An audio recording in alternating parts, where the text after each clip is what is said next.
kan? Nah, sekarang kita balikkan kawan keadaan kepada mereka ya. Berbicara bahasa asli. Oh, bahasa asli. Dan yang lucunya kawan, sejak zaman Ibrahim, sudah ada dibuat depak itu agama Islam. Datang si Goldian mengatakan Muhammad menyempurnakan agama Ibrahim. Bagaimana orang yang disuruh untuk mengikut Ibrahim menyempurnakan agama yang diikutinya? Lawak kan? Mereka ini nggak ngerti urutan logika seperti itu kawan. Urutan peristiwa nggak ngerti. Hai Muhammad, ikutlah milah Ibrahim atau agama Ibrahim. Tiba-tiba mereka ini menyempurnakan. Masa disuruh Muhammad mengikuti agama yang nggak sempurna, yakni Islam Ibrahim? Ada berapa jenis Islam ini? Islam Ibrahim lain lagi, Islam Muhammad lain lagi tuh. Coba jelaskan kepada kami. Terima kasih. Bongkar-bongkar logiknya. Bang Rud, aku kasih kesempatan loh di putaran tadi. Bang Rudi kasih premis bagaimana cara orang Kristen di bawah ini mengaminkan penjelasan Bang Rudi, sehingga Kristen itu adalah ajaran yang juga dibawa oleh Abraham. Kristen sebagai penerus ajaran Abraham itu gimana? Nggak pernah kita dengarkan. Saya ngomong sampai berbusa-busa, menunjukin data untuk pembuktian Islam ajaran Abraham itu menjadi premis pokok saya. Tapi cobalah Bang Rudi Yohanes Huta Galung yang bergelar Sang Debater di next putaran, tolong jelasin bagaimana Kristen bisa diaminkan sebagai ajaran Abraham. Itu loh, itu yang harus kita pahami.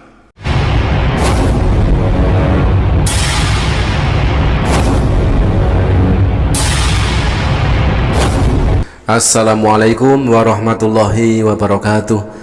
Teman-teman, berjumpa kembali di Bintang Mu'alaf Channel. Mudah-mudahan kita semua selalu sehat walafiat di dalam lindungan Allah Subhanahu wa Ta'ala. Kesempatan kali ini kita akan tampilkan sebuah perdebatan panas antara Goldian versus Rudi Yohanes, membahas tentang ajaran Ibrahim. Sebenarnya Islam atau Kristen yang meneruskan ajaran Ibrahim tersebut? Langsung saja mari kita simak videonya. Selanjutnya tentang sunat. Jangan tentang sunat. Aku mau pakai konfirmasi data eksternal yang mengaminkan Abraham dan Ismail ke Mekah. Teman-teman kalau buka Kejadian 10:30 dalam catatan Rasak dikatakan, ini Kejadian 10:30 ya, Beresit, GPS-nya orang Yahudi. Dan mereka berada dalam bahaya, lalu pergi dari Mekah ke aku dan datang kepadaku dari Madinah ke Gabal Al-Sarki. Selamat datang di kebenaran. Gitu loh. Terus ada reasoning yang, maaf, saya katakan gagal. Karena yang hanya diutus itu hanya Abraham dan keturunannya. Maka Bang Rudi mengambil logik. Jika ada orang yang bukan keturunan Abraham tidak disunat, berarti dia PK, penjahat kelamin. What? Itu logika falasi. Itu sesat logika saudara. Coba belajar 10 jenis kesalahan dalam berlogika. Itu strawman argumentum, sekaligus ad hominem ya, pada suatu saat. Ngomong-ngomong tentang sunat tadi nggak dijawab. Bagaimana Kristen menyikapi jikalau ada orang Kristen disunat? Kita buka teman-teman. Misal dalam Galatia 5 ayat 2. Ajaran sunat yang termaktub dalam Kejadian 17 itu kekal dan turun-temurun. Di ayat 14-nya silahkan teman-teman baca. Jikalau kamu tidak disunat, kamu harus dilenyapkan dan dilulantahkan. Sekarang kalau menurut Paulus dalam Galatia 5 nomor 2, untuk umat-umat berkulub dikatakan, sesungguhnya aku Paulus berkata kepadamu, jikalau kamu menyunatkan dirimu, Kristus sama sekali tidak akan berguna bagi Kristen. Selamat datang di kebenaran.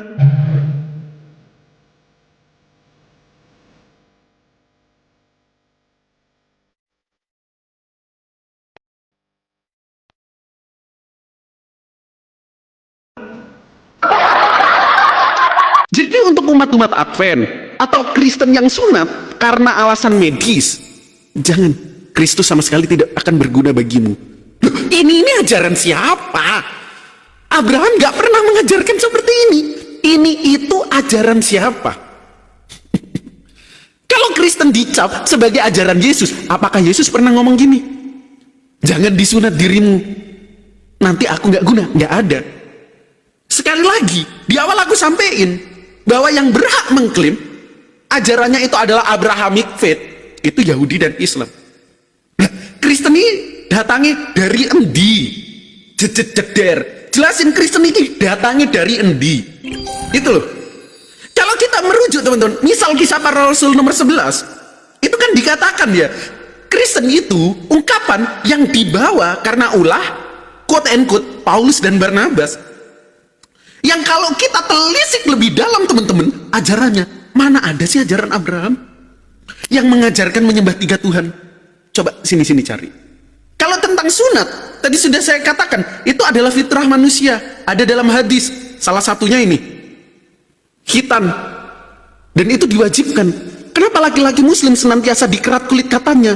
Salah satunya implementasi An-Nahl 123. Itu milata, suatu ketetapan. Teraminkan loh. Coba, gitu loh cara diskusi. Sekarang, mana dari Kristen yang mengaminkan bahwa dia ajaran Abraham? Nggak saya dengar. Sibuk menyerang. Kan lucu. Kan lucu ya. Saya kasih contoh, Ayub. Ayub itu bukan keturunan Abraham. Ayub teguh terhadap Taurat tapi disunat. Kamu nuduh Ayub dalam Bibelmu sebagai seorang PK. Kan lucu. Seorang Ayub yang bijak itu dituduh penjahat kelamin. Wah, ad hominem luar biasa sekali. Oke. Sekarang kita sudah buktikan tadi ya, bahwa agama Islam itu tidak ada. Itu pertama harus kalian ketahui ya. Bahasa aslinya tidak agama namanya. Ya. Jadi din. Itu tidak merujuk kepada agama seperti agama itu bahasa Sanskerta itu. Satu, dapat kalian ya. Baru yang kedua sekarang. Dia mengatakan bahwa Abraham pergi ke Madinah. Entah sejak kapan Madinah itu ada. Zaman Abraham, tanah Arab itu belum ada. Mekah, Madinah. Karena aku tanya kalian, posisi dari Ka'bah itu di mana? Kan di Mekah kan? Ya. Ini yang menurutku sangat-sangat lucu. Yang tidak pernah dipahami oleh Muslim. Mereka asal nyap-nyap, asal ngomong. Yang mendirikan Ka'bah itu adalah Ibrahim dan Ismail. Di mana didirikannya? Di Mekah. Sejak kapan? Kemudian mereka mengira air Zam-Zam itu adalah air yang keluar ketika Hagar mengetukkan kakinya itu keluar air. Ini kekeliruan lagi kawan. Kalau kita lihat itu ya, mari kita lihat dulu di Kejadian 16 ya. Ayatnya yang terakhir tadi 16 ya. 16 bilang begini. Yang dinamakan adalah sebentar, ini. Lalu malaikat Tuhan menjumpai di dekat satu mata air di padang gurun, yakni dekat mata air jalan ke Syur. Sudah ya. Kemudian di situ katanya Hagar, hamba Sareh, dari mana kau datang dan kemana kau pergi jalan? Dan aku lari meninggalkan Sareh nyonyaku. Lalu malaikat Tuhan itu kepada kembali kepada nenek moyangmu, biarlah engkau ditindas dan segala macamnya. Ayat 12. Orang laki-laki yang lakunya seperti keledai liar, anak daripada si Hagar itu sudah ditetapkan lakunya seperti keledai liar kawan. Makanya Allah tidak berkenan dia hidup di hadapannya. Lantas kalau tidak berkenan, bagaimana dia mau mengikuti ajaran dari Abraham? Kali dua kawan, ayo jangan sia-siakan. Kemudian inilah rahasia terbesar yang tidak diketahui Muslim, karena mereka sibuk mengurusi bahasa Arab. Bahwa di Kejadian 13 dikatakan kemudian Hagar menamakan Tuhan yang berfirman kepadanya itu dengan sebutan engkaulah El-Roy, bukan engkaulah Allah SWT. Allah, gak ada itu.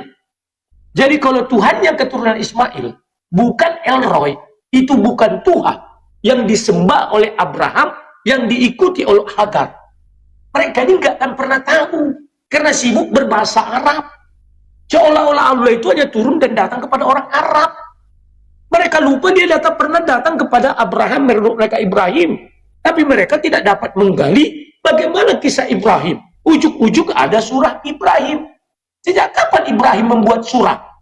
Sejak kapan Ibrahim dituruni surah? Dia aja mengaku tadi, Ibrahim tidak bawa ajaran. Dan lucu. Sementara disuruh Muhammad untuk mengikut milah Ibrahim. Milah itu apa artinya? Ajaran. Ya. Nah, nama Tuhan yang disembah oleh Ismail dan ibunya adalah El-Roi. Sebab katanya, bukankah di sini aku melihat dia yang telah melihat aku? Jadi kalau kalian mau sungguh-sungguh melihat Ismail dan keturunannya menyembah Tuhan yang benar, itu namanya harus El-Roy, tidak bisa diganti menjadi yang lain. Makanya sering aku katakan, Ibrahim tidak sama dengan Abraham.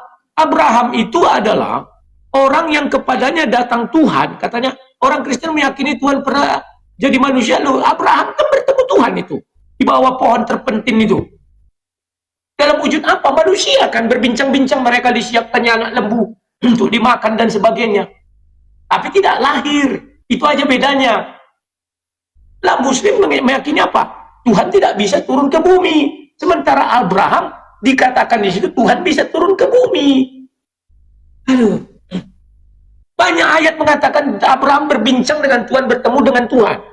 Al-Quran tidak mengatakan bahwa Tuhan bisa diajak berbincang. Nggak ada itu. Ini kekeliruan yang harus dibongkar oleh si Goldian biar tambah cerdas. Kalian itu hanya bahasa Arab aja melulu kalian perhatikan. Terima kasih. Aku mau tanya, ini Kristen yang kamu bawa, Kristen agama atau partai politik? Kalau agama itu mengkonfirmasi. Kristen ini agama atau partai politik? Bang Ruth, jawab. Dari tadi udah aku suruh, aku kasih waktu untuk mengkonfirmasi bagaimana Kristen bisa dikatakan ajaran yang meneruskan Abraham di mana. Ada nggak teman-teman dengar? Ada nggak? Jadi partai politik yang hanya kasih lip service aja atau agama sebagai kebenaran yang meneruskan? Itu tolong dong. Biar premismu bisa aku bongkar. Jangan asal nyerang aja. Seranganmu sudah terhempuskan. Oke ya, tentang keledai liar. Ismail disebut sebagai keledai liar. Yup, jangan salah. Israel denger nih ya. Israel juga disebut sebagai keledai liar. Tapi karena bacamu Alkitab LAI nggak akan nemu. Kita buka dalam Yeremia 2:24. Di sini dikatakan, yang melepaskan diri lari ke padang gurun karena ingin menghirup udara, siapakah yang tidak dapat menahan nafsunya untuk berjantan? Semua yang mencari dia tidak usah berlelah, mereka akan menemukan dalam musim berjantan. Nggak ada lu Goldian keledai liar, kamu bohong. Nggak ada. Seneng nih Kristen, seneng Goldian bohong. Yang bohong LAI. Karena kata pereh dalam Yeremia 2:24 yang artinya a wild donkey, seorang keledai liar, kenapa nggak diterjemahkan LAI? Kenapa nggak diterjemahkan LAI, Lembaga Alkitab Indonesia? Kristen di Indonesia nggak tahu nih kalau orang Israel disebut keledai liar, nggak tahu. Kenapa? Kita cek misalnya di terjemahan Inggris, a wild donkey sebagai keledai liar. Ini orang seriwil yang kamu bangga-banggakan keturunan Yakub. Kenapa kok diterima ini keledai liar? Jawab. Selamat datang di kebenaran. Enak gak tuh? Sekarang dia mempersoalkan kata agama yang berasal dari bahasa Sanskerta. Kita sepakat teman-teman, serapan-serapan yang termaktub di dalam bahasa Indonesia itu banyak. Bisa serapan dari bahasa Arab. Contoh musyawarah itu diambil dari bahasa Arab. Terus agama mungkin dari bahasa Sanskerta yang artinya tidak, gam bisa dikatakan lenyap, bisa dikatakan pergi, tidak pergi. Kenapa itu dipakai? Terus kenapa itu coba diserang secara etimologis?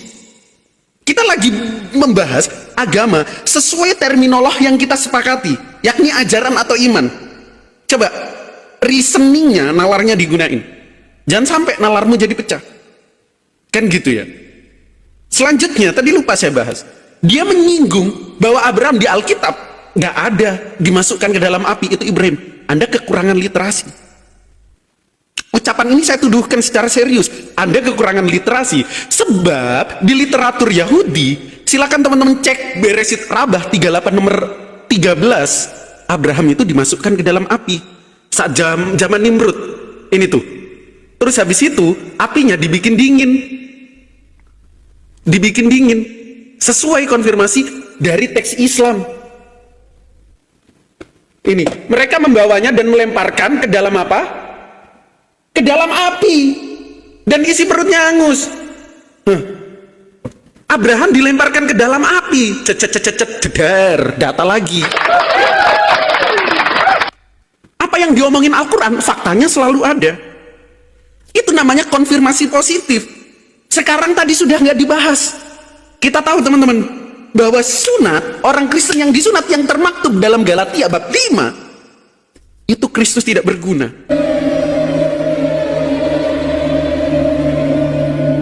Yesus dalam Matius 7 bilang, 1 titik iota di hukum Taurat tidak dihilangkan. Bingung dia, aduh jawab apa? Aku mau berpolitis seperti apa lagi? Bingung. Ayo tolong dong konfirmasi, bagaimana Kristen bisa dikatakan Abrahamic faith atau mengkonfirmasi ajaran Abraham? Kan gitu ya. Jazakallahu khairan katsiron, putaran terakhir kita menang. Masya Allah. Kawan-kawan, kan sudah kubilang kawan, orang ini tidak mengerti apa yang diucapkan. Dia mengatakan, wah itu zaman Raja Namrud. Mana lebih dahulu peristiwa Babel atau adanya Abraham? Itu terjadi berapa ribu tahun. Mana ada Raja Nimrod mau membakar si Abraham? Benar aja kau ini. Mungkin Abraham seri 2 ada. Tapi Abraham seri tahun 1 nggak ada. Itu jarak rentang waktunya jauh sekali kau lihat. Makanya kebanyakan menelan bahasa Arab kau, lupa kau bahasa-bahasa yang lain. Ya. Nah, oke, 1. Kemudian kita baca, kan sudah kujelaskan bagaimana orang Kristen mengikuti ajaran Abraham. Sudah kubilang penerapan sunat dengan baik dan benar. Kalau dia Kristen, keturunan daripada Yahudi, dia disunat. Kalau dia bukan keturunan Yahudi, dia tidak disunat. Paham ya? Nah, itu bukan ajaran Rasul Paulus, tapi ajaran Musa. Di Ulangan 10 ayat 16, sunatlah hatimu. Lebih berguna itu daripada sunat daging. Paham kau? Sunat daging hanya pertanda bahwa kau keturunan Abraham. Tidak membuat jalan masuk surga. Paham gak kau? Baca saja Kejadian 17 itu.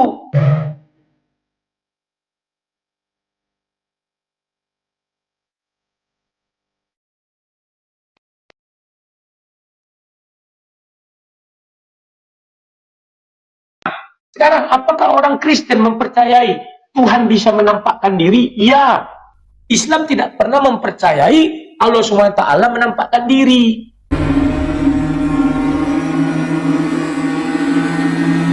Nah, kita baca Kejadian 18. Kemudian Tuhan menampakkan diri kepada Abraham dekat pohon terbantin di Mamre. Sedang ia duduk di pintu kemahnya waktu hari panas terik. Ketika ia mengangkat mukanya, ia melihat 3 orang berdiri di hadapannya. Sesungguhnya dilihatnya mereka. Ia berdiri dari pintu kemahnya menyongsong mereka. Lalu sujudlah ia sampai ke tanah. Ada nggak di dalam ajaran Islam bahwa Allah SWT menampakkan diri ke dalam dunia ini dan disujuti manusia? Nggak ada. Akan kalian temukan di dalam Al-Quran atau hadis yang menjelaskan bahwa Allah itu bisa menampakkan diri ke dalam dunia. Kenapa tidak akan kalian temukan? Makanya dikatakan Yesus, kami mengenal apa yang kami sembah, kalian tidak mengenal apa yang kalian sembah. Karena orang Islam tidak bisa membuktikan eksistensi daripada Allah SWT itu sendiri. Kalau orang Kristen bisa. Kami mengikut apa yang diajarkan Abraham, bahwa Tuhan itu menampakkan diri, tapi bukan lahir ya. Ingat, Abraham menjelaskan bahwa Tuhan menampakkan diri kepadanya dalam wujud manusia. Bukan lahir jadi manusia. Lahir itu ketika zaman Yesus. Islam mengamalkan itu enggak? Enggak. Karena nanti dikatakan Allah tidak sama dengan manusia. Tidak setara makhluknya. Sementara ajaran Abraham mengajarkan bahwa Allah itu punya kehendak apapun bisa. Mau dia hadir dalam wujud manusia bisa jika ingin.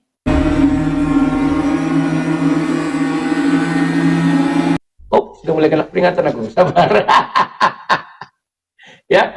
Dan ingat, Islam selalu mengagung-agungkan mereka itu pengikut daripada Ismail.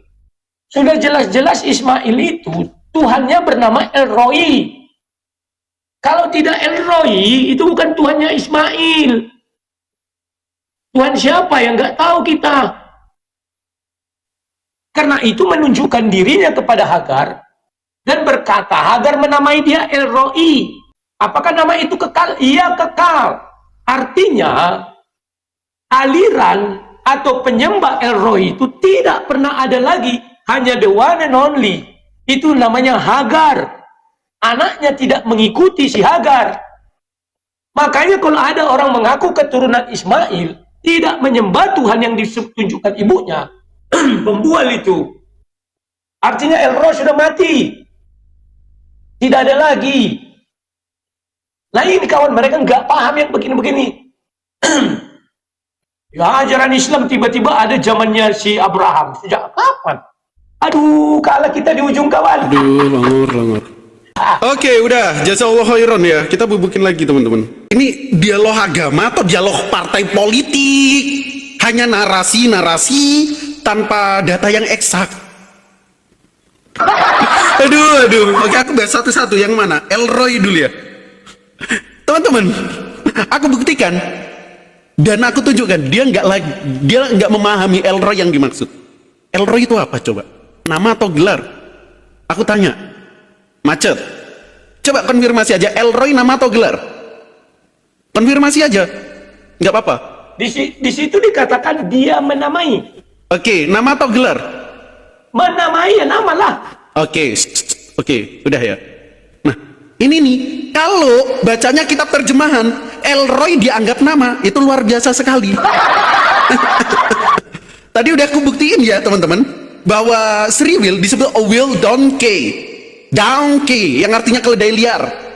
Yang nggak pernah kata itu disematkan dalam Bible. Terjemahan LAI, kenapa nggak ada? Bapak-bapak lembaga Alkitab Indonesia, kenapa nggak ada a will donkey yang disematkan kepada Sriwil? Kutunjukin data aslinya. Selesai, kena. Oke, aku kasih tunjuk dalam Kejadian 16:13 kan ya.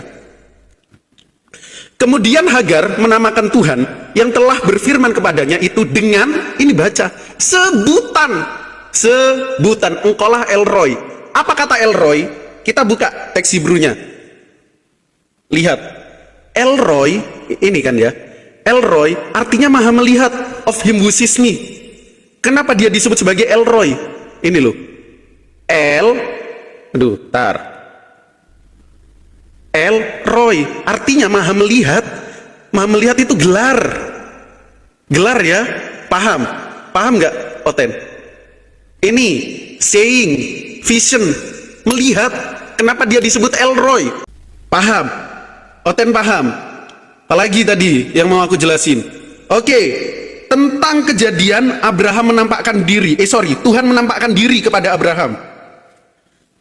Dikatakan Tuhan menampakkan diri pada Abraham itu ada di dalam Kejadian 18 nomor 2. Secara letterless, orang Kristen memahami Tuhan sendiri yang repot-repot turun ke bumi, nongol di depan Abraham. Pemahaman Abrahamic faith tidak begitu. Kita cek dalam Beresit Rabah, teman-teman. Bab 48 nomor 9. Dia berbicara tentang Genesis bab 18 nomor 2. Ketika itu ada Tuhan, he saw and the road, bla bla bla dan lain sebagainya. Dijelasin apa? Ini, aku terjemahin kalau nggak bisa bahasa Inggris. Sebelum aku disunat, orang-orang yang lewat akan datang kepadaku yang kudus terberkatilah dia. Berkata kepadanya, sebelum kamu disunat, orang-orang yang tidak disunat dan lain sebagainya. Itulah yang tertulis, ia mengangkat matanya dan melihat. Dan lihatlah 3 orang berdiri di dekatnya. Ia melihat ilahi, yakni siapa? Para malaikat. Mengundurkan diri teman-teman, kabur dia. Para malaikat yang juga disebut Elohim, kabur kan dia. Aduh.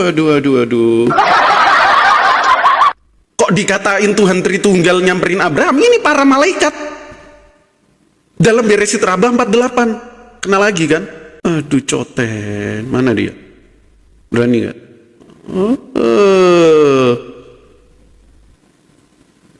Apalagi tadi El Roy aja nggak tahu dia.